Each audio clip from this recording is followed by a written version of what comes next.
श्री स्वामी समर्थ, जय जय स्वामी समर्थ। स्वामींचं नाव घेऊन आजच्या ह्या नवीन व्हिडिओला सुरुवात करते। हिंदू धर्मात चतुर्थी तिथीला श्री गणेशाची आराधना करणे आणि त्यांचे आशीर्वाद घेण्यासाठी सर्वोत्तम मानले जाते। गणाधिप संकष्टी चतुर्थीचे व्रत केल्याने मनुष्याला शुभ फळ प्राप्त होतं। यासोबतच संकष्टी चतुर्थीच्या दिवशी पूजा केल्याने सर्व वाईट गोष्टी दूर होतात आणि सर्व बाधा नष्ट होतात। कार्तिक महिन्यातील कृष्ण पक्षातील चतुर्थी तिथी 18 नोव्हेंबरला संध्याकाळी 6:55 सुरू होईल, जी दुसऱ्या दिवशी म्हणजेच 19 नोव्हेंबरला संध्याकाळी 5:28 समाप्त होईल आणि उदय तिथीनुसार 18 नोव्हेंबरला गणाधिप संकष्टी चतुर्थीचे व्रत हे पाळले जाणार आहे। या दिवशी संध्याकाळी चंद्राला अर्घ्य दिला जातो, चंद्राची पूजा केली जाते आणि संध्याकाळी चंद्रोदय जो आहे तो 7:16 होणार आहे।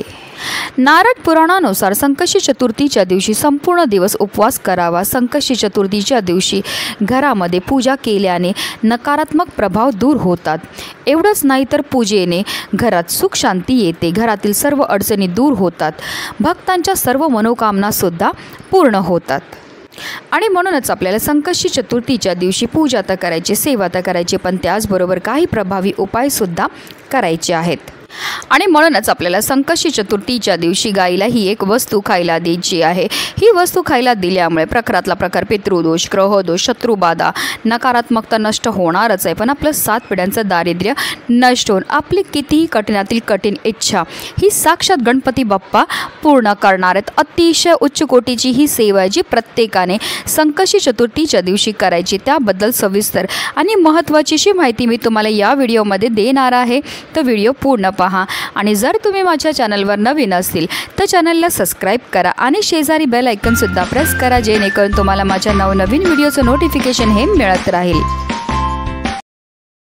संकष्टी चतुर्थीच्या दिवशी आपल्याला सकाळी ब्रह्ममुहूर्तावर उठायचं आहे आणि स्नानही करायचे। स्नान केल्यानंतर आपल्याला स्वच्छ वस्त्र हे परिधान करायचे। जर तुम्हाला शक्य असेल तर लाल किंवा पिवळ्या रंगाचे वस्त्र परिधान करा। त्यानंतर सर्वप्रथम आपल्याला देवघरामध्ये दिवा हा प्रज्वलित करून घ्यायचा आहे, कारण कोणतीही सेवा किंवा कोणताही उपाय जो आहे तो आपल्याला अग्नीच्या साक्षीने करायचा आहे। त्यानंतर आपल्याला सूर्यदेवाला जल हे अर्पण करायचं। जल अर्पण करताना ओम सूर्यदेवाय नमः, ओम आदित्याय नमः या मंत्राचा आपल्याला जप हा करायचा आहे। आणि त्यानंतर आपल्याला विधिवत श्री गणपती बाप्पांची पूजा ही करून घ्यायची आहे। आता तुमच्याकडे गणपती बाप्पांची मूर्ती असेल तर त्यांना तामनामध्ये आपल्याला घ्यायचं आहे आणि त्यांना तुम्ही जलाभिषेक किंवा पंचामृताने अभिषेक हे करू शकतात। अभिषेक करताना आपल्याला निरंतर ओम गणपते नमः या मंत्राचा जप करायचा आहे, किंवा तुम्ही गणपती अथर्व शीर्षमचं पठण केलं तरीही चालणार आहे। आता हे जे तीर्थ आहे ते आवर्जून आपल्याला आपल्या मुलांना प्यायला द्यायचं। असं केल्यामुळे आपल्या मुलांच्या बुद्धीमध्ये वाढ होती। त्यानंतर आपल्याला गणपती बाप्पांच्या मूर्तीला स्वच्छ पुसून पुन्हा त्यांच्या स्थानावर ठेवायचे। त्यांना हळद, कुंकू, अक्षदा अर्पण करून घ्यायचे आहेत। त्याचबरोबर त्यांना जास्वंदाचं फूल अतिशय प्रिय ते अर्पण करायचं आहे। दुर्वाची जुडी आपल्याला अर्पण करायची आहे। दुर्वाची जुडी गणपती बाप्पांना अर्पण करताना आवर्जून आपल्याला आपल्या मनातली इच्छा बोलून ती दुर्वाची जुडी जी आहे ती अर्पण करायची आहे। तसेच गणपती बाप्पांना गोडाचा नैवेद्य हा अर्पण करायचा आहे। तुम्ही जर मोदक बनवले असेल तर तो दाखवा, किंवा तुम्ही गुळ खोबऱ्याचा नैवेद्यसुद्धा गणपती बाप्पांना अर्पण करू शकतात। त्याचबरोबर आवर्जून आपल्या मुलांकडनं सुद्धा आपल्याला काही सेवा ह्या करून घ्यायच्यात।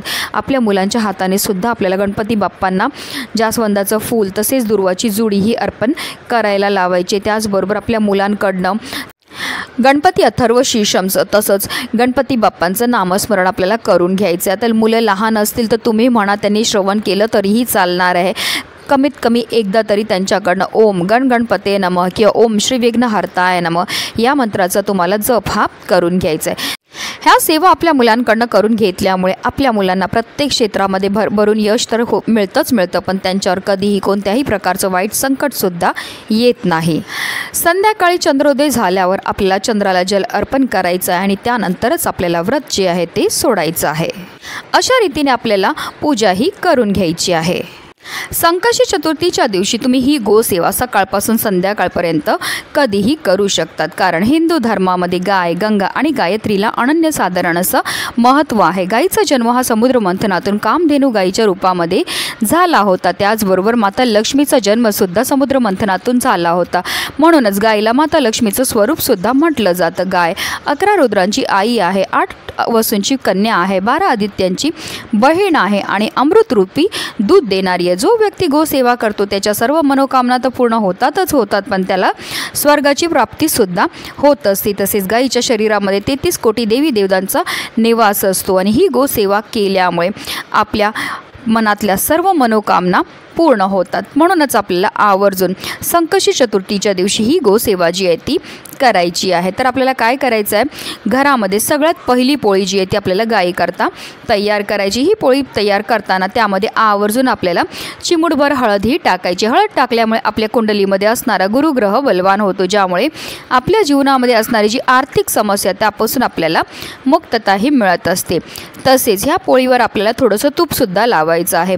तूप लावल्यामुळे आपल्या जीवनामध्ये समृद्धीही येत असते.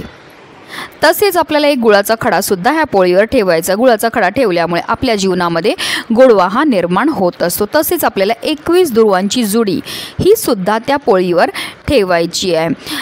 दुर्वा म्हणजे गवत आणि गाईला गवत खायला दिल्यामुळे आपल्या कुंडलीमध्ये असणारा बुध ग्रह हा बलवान होतो. बुध ग्रह बलवान झाल्यामुळे आपली निर्णय घेण्याची जी क्षमता असते ती वाढते आणि जर आपली निर्णय घेण्याची क्षमता वाढली तर आपल्याला प्रत्येक क्षेत्रामध्ये 100% भरभरून यश प्राप्त होणार आहे. तर अशी ही पोळी आपल्याला तयार करायची आणि आपल्याला जायचं आहे गाईजवळ. आता गाय जर तुमच्या घरी असेल तर घरच्या घरी ही गोसेवा तुम्ही करू शकतात किंवा एखाद्या गोठ्यात जाऊ शकतात, गोशालेमध्ये जाऊ शकतात किंवा वाटेत कुठेही गाय ही तुम्हाला भेटणार आहे.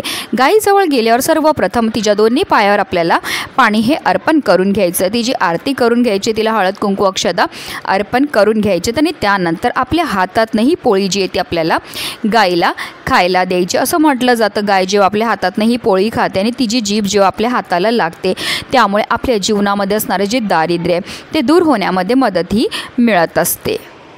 गाईला पोळी खायला दिल्यानंतर आवर्जून आपल्याला तिला थोडंसं पाणीसुद्धा प्यायला द्यायचं आहे. त्यानंतर आपल्याला गायीभोवती 11 प्रदक्षिणा ह्या मारायच्यात. प्रदक्षिणा मारताना आपल्याला निरंतर ओम श्री विघ्नहर्ताय नमः किंवा ओम गणगणपते नमः या मंत्राचा जप हा करायचा. 11 प्रदक्षिणा मारून झाल्यानंतर आपल्याला गाईच्या पायाखालची थोडीशी माती उचलायची आहे आणि तिने आपल्या कपाळावर टिळा हा लावायचा आहे. कारण जो मनुष्य गाईला हाताचा स्पर्श करून प्रदक्षिणा करतो तसेच तिच्या चरणाखालील धूळ आपल्या मस्तकी लावतो त्याला पृथ्वी प्रदक्षिणेचे व सर्व तीर्थांमध्ये स्नान केल्याचे पुण्य हे प्राप्त होत असतं.